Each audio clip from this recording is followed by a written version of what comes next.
नमस्कार, जोहार, स्वागत है आपका झारखंड समाचार में। चलिए जानते हैं आज की झारखंड की अब तक की सबसे बड़ी और महत्वपूर्ण खबरों के बारे में। सभी खबरें आपके लिए काम की होने वाली है, पर इससे पहले अगर आप चैनल पर नए हैं तो चैनल को सब्सक्राइब कर लें ताकि आपको झारखंड की हर ताजा तरीन खबरें सबसे पहले मिल सके। तो चलिए शुरुआत करते हैं आज की पहली और बड़ी खबर से।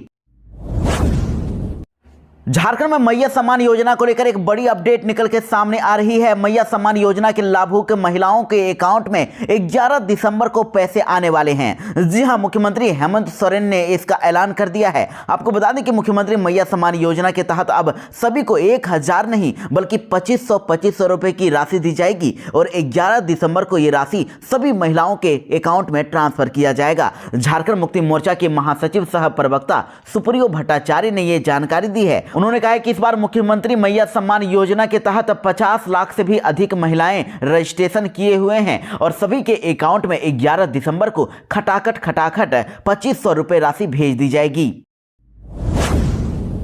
झारखंड के पारा शिक्षकों के लिए बड़ी अच्छी खबर, नवंबर के मानदेय से कटेगा ईपीएफ। जी हां, झारखंड के पारा टीचरों यानी कि सहायक अध्यापकों के नवंबर महीने के मानदेय से ही अब ईपीएफ की राशि कटेगी। पारा शिक्षकों के मानदेय से जहां 13% राशि यानी कि 1950 रुपए कटेगी, वहीं सरकार अपनी ओर से 13% राशि यानी 1950 रुपए जमा करेगी। जिन पारा शिक्षकों का यूएन नंबर यानी कि यूनिवर्सल अकाउंट नंबर जनरेट कर लिया गया है, उन्हें मानदेय जारी कर दिया जाएगा और उससे ईपीएफ की पहली किस्त काटी जाएगी। वहीं अगले 15 दिनों के अंदर बचे हुए जितने भी पारा शिक्षक हैं उनको यूएन नंबर देने के बाद उनका मानदेय ईपीएफ कटौती के साथ जारी किया जाएगा।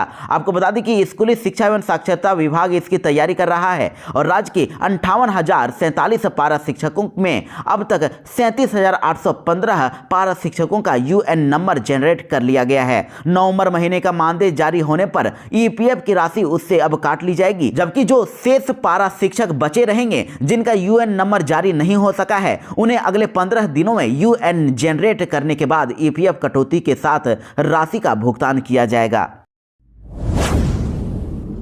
झारखंड कैबिनेट बैठक को लेकर बड़ी अपडेट है। जेएमएम, आरजेडी और कांग्रेस में सहमति बन गई है। 5 दिसंबर को होगा हेमंत मंत्रिमंडल का गठन। जी हां, मुख्यमंत्री हेमंत सोरेन 5 दिसंबर को मंत्रिमंडल का विस्तार कर रहे हैं। राजभवन के बिरसा मंडप में मंत्रियों का शपथ ग्रहण समारोह होगा और समारोह कल दोपहर 12:15 में होगा और इसके लिए राजभवन सचिवालय ने तैयारी भी शुरू कर दी है। राज्यपाल संतोष कुमार गंगवार नए मंत्रियों को शपथ ग्रहण करवाएंगे और जानकारी मिल रही है कि मंत्रिमंडल विस्तार में झारखंड मुक्ति मोर्चा यानी जेएमएम के 6, कांग्रेस के 4 और आरजेडी के 1 विधायक को मंत्री पद की शपथ दिलाई जाएगी। इसके अलावा प्रोटेम स्पीकर स्टीफन मरांडी का शपथ ग्रहण भी होगा और प्रोटेम स्पीकर 9 दिसंबर से आरंभ होने वाले विधानसभा सत्र में नवनिर्वाचित विधायकों को शपथ ग्रहण करवाएंगे। झारखंड में बढ़ सकती है बिजली की कीमत, 2.60 रुपए प्रति यूनिट बढ़ाने का प्रस्ताव। जी हां, देखिए बड़ी खबर निकल के सामने आ रही है। झारखंड में बिजली की दरों में वृद्धि हो सकती है। झारखंड बिजली वितरण निगम यानी कि जेबीवीएनएल ने अब अपना वार्षिक टैरिफ प्रस्ताव राज्य विद्युत नियामक आयोग यानी कि जेसीईआरसी के समक्ष पेश कर दिया है और प्रस्ताव में शहरी घरेलू उपभोक्ताओं की बिजली की दर वित्त वर्ष 2025-26 में 6.65 रुपए यानी कि 6 रुपए 65 पैसे प्रति यूनिट से बढ़ाकर 9 रुपए 25 पैसे करने का आग्रह किया गया है। लेकिन आपको बता दें कि हेमंत सोरेन की सरकार ने पहले ही ये स्पष्ट कर दिया है कि राज्य के यानी कि झारखंड के जितने भी उपभोक्ता हैं उनको 200 यूनिट तक फ्री में बिजली मिलता ही रहेगा और इससे अधिक खपत पर 400 यूनिट तक प्रति यूनिट सब्सिडी भी दिया जाएगा। और जानकारी के लिए आपको यह भी बता दें कि जेबीवीएनएल ने अपने टैरिफ पिटीशन में करीब 13,000 करोड़ रुपए का वार्षिक रिसोर्स गैप बताया है, यानी कि बिजली खरीदने और बेचने में वार्षिक राजस्व की इतनी कमी आई है, इतना घाटा हो रहा है और इसकी भरपाई के लिए ही बिजली की दर में करीब 40% की अब बढ़ोतरी करने का प्रस्ताव दिया गया है। रेट अब बढ़ाने का प्रस्ताव जारी किया गया है। झारखंड हाईकोर्ट ने लिया बड़ा एक्शन, शिक्षा सचिव और माध्यमिक शिक्षा निदेशक के वेतन पर लगाई रोक। जी हां, झारखंड हाईकोर्ट ने शिक्षक नियुक्ति से संबंधित अवमानना मामले में शिक्षा सचिव और माध्यमिक शिक्षा निदेशक के वेतन पर रोक लगा दी है। कोर्ट ने उन्हें अगली सुनवाई में सशरीर उपस्थित होने का भी आदेश दे दिया है और मामले में अब अगली सुनवाई 3 जनवरी को होगी। सुनवाई के दौरान सरकार की ओर से कहा गया है कि एकल पीठ के आदेश खिलाफ सरकार ने खंडपीठ में अपील दाखिल की है।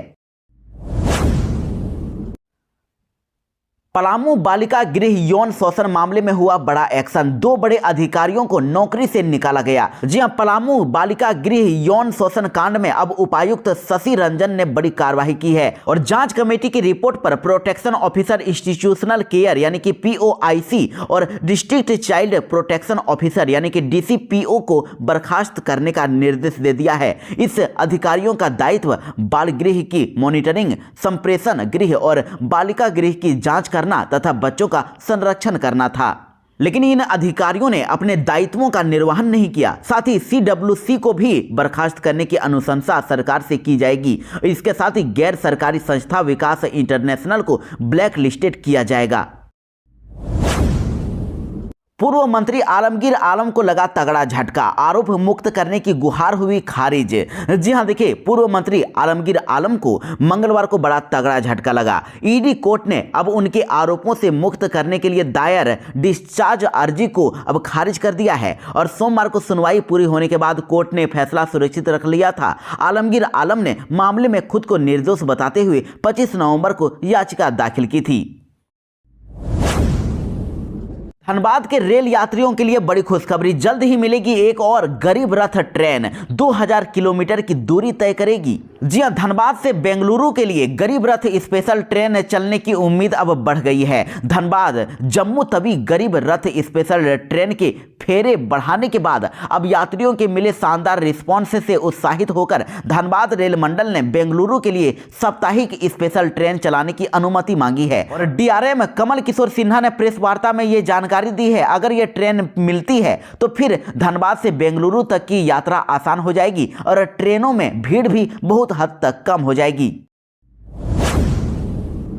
रांची वालों के लिए बड़ी खुशखबरी, दिल्ली के लिए मिली एक और सुपरफास्ट ट्रेन। अब ये रूट और ये होंगे टाइम टेबल।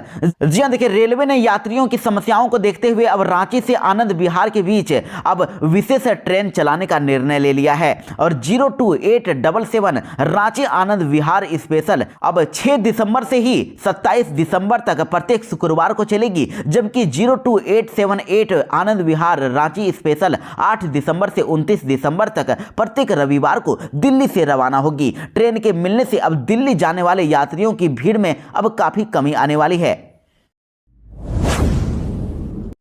झारखंड मौसम विभाग से बड़ी खबर है, 2 दिन के बाद पड़ेगी कड़ाके की ठंड, 5 डिग्री तक गिरेगा पारा। जी हां, रांची समेत झारखंड के मौसम में अगले 2 दिनों तक कोई बदलाव नहीं होने वाला है। न्यूनतम तापमान में भी गिरावट नहीं होगी, लेकिन 2 दिनों के बाद मौसम में भारी बदलाव होगा, कड़ाके की ठंड लगनी शुरू हो जाएगी और इस समय रांची समेत झारखंड में 3 से 5 डिग्री सेल्सियस तक न्यूनतम तापमान में गिरावट होने वाली है। मुख्यमंत्री हेमंत सोरेन की सरकार ने किया बड़ा ऐलान, अब ठेका मजदूरों को देना होगा न्यूनतम 12,709 रुपए मासिक वेतन। जी हां, झारखंड में अब ठेका मजदूरों को अब न्यूनतम 12,708 रुपए महीने में वेतन मिलेगा और राज्य सरकार ने VDA में 4.4% की वृद्धि कर दी है, जो बीते 1 अक्टूबर से लागू किया गया है और इससे अब विभिन्न श्रेणी के जितने भी ठेका मजदूर हैं उनको मिलने वाली न्यूनतम मजदूरी में अब वृद्धि की गई है और इससे अब अकुशल मजदूरों को अब हर महीने हर प्रतिमाह अब 12,708 रुपए, अर्धकुशल को 13,314 रुपए और कुशल को 17,550 रुपए तथा अति कुशल को अब 20,273 रुपए न्यूनतम मजदूरी मिलेगी। झारखंड में आलू की किल्लत होगी दूर, BAU करेगी अब बड़ा काम। जी हां, जैसा कि आप जानते हैं कि बंगाल सरकार ने झारखंड के साथ ही देश के कई राज्यों में आलू की सप्लाई पर रोक लगा दी है और जिस कारण से आलू की कीमत में लगातार बढ़ोतरी हो रही है। इसलिए देखिए, अब BAU रांची यानी कि बिरसा एग्रीकल्चर यूनिवर्सिटी रांची आलू की किल्लत को पूरी तरह से अब दूर करने के लिए इसके यानी कि आलू के किस्मों में अब शोध करेगी। आपको बता दें कि बिरसा कृषि विश्वविद्यालय रांची में देश के पहले राष्ट्रपति डॉक्टर राजेंद्र प्रसाद का जन्मदिन मनाया जा रहा था। इस दौरान यूनिवर्सिटी यूनिवर्सिटी के कुलपति डॉक्टर SC दुबे ने ये बात बताई है। उन्होंने बताया है कि आलू की कमी पर चर्चा करते हुए कहा कि झारखंड में आलू की फसल थोड़ा विलंब से तैयार होती है, इसलिए बंगाल पर निर्भर रहना पड़ता है। लेकिन BAU आलू की किस्मों के विकास पर शोध करेगा ताकि दूसरे राज्यों पर निर्भरता न रहना पड़े। साथ ही उन्होंने कहा कि राज्य में कोल्ड स्टोरेज की संख्या में प्राप्त वृद्धि करनी होगी ताकि यहां की फसल भावी जरूरतों के लिए संरक्षित रखी जा सके, आलू को बचाया जा सके और उसको लंबे समय तक उपयोग में लाया जा सके।